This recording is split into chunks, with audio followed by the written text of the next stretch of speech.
জিনিস কি খেয়াল করে কখনো দেখেছো যে একটা সময়ের পর আমাদের গুরুজনেরা আর আমাদের গায়ে হাত তোলে না, আর থাপ্পড়ও মারে না? কেন জানো?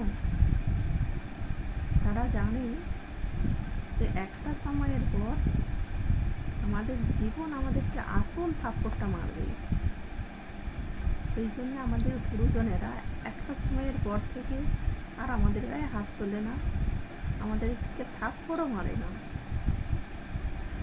আবার মানুষ যে যে যেমন মানুষের সঙ্গে মেশে, মানুষ তো সেই রকমই হবে।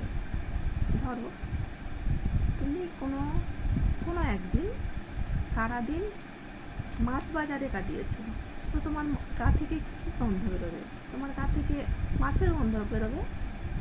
আর ধরো তুমি যদি কোনো একদিন সারাদিন পারফিউম শপে কাটাও, তাহলে তোমার গা থেকে কী গন্ধ বেরোবে? পারফিউমের গন্ধ বেরোবে। সেই রকম মানুষ যে যেমন মানুষের সঙ্গে মেশে, মানুষ ঠিক সেই রকমই ঠিক হয়ে যায়, তাই না? আরেকটা জিনিস নোটিস করেছে, দেখবে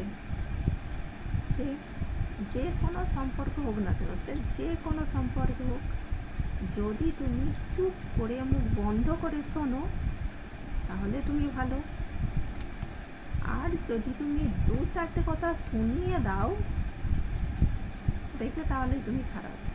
সে যে কোনো সম্পর্কেই হোক না কেন, যদি তুমি চুপ করে শোনো তো তুমি ভালো, আর যদি তুমি শুনিয়ে দাও তাহলেই তুমি খারাপ, তাই না?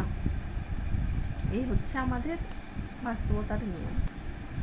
আর দুটো কথা সত্যি জানবে, একটা ছেলেদের ক্ষেত্রে বলে না যে ছেলেরা যেমনই হোক না কেন, পয়সা নিয়ে কি হবে, মানুষের মনটাই বড়, মনটাই আসল।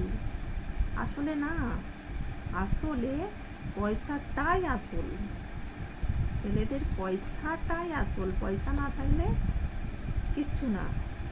আর একটা কথা একদম সত্য, মেয়েদের ক্ষেত্রে বলি, অনেকে বলে মেয়েরা দেখতে যাই পারে হোক, মনটাই তো আসল, তার মনটা সুন্দর হলেই হবে। কিন্তু কি তাই? না, আসল সত্যি এটাই যে তার সৌন্দর্যটাই দেখে, প্রত্যেকটা মেয়ের সৌন্দর্যটাই দেখে, মেয়েদের মনটা দেখে না, সৌন্দর্যটাই দেখে। এই হচ্ছে বাস্তব কথা।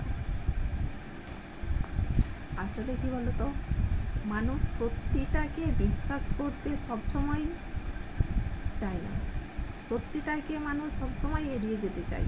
আসল মেন সত্যিটাকেই মানুষ এড়িয়ে যেতে চায়, আসল সত্যিটা স্বীকার করতে চায় না। প্রকৃত এটাই যে মানুষ আসল সত্যি কথাটা স্বীকার করতে চায় না, এটাই মেন বাস্তব।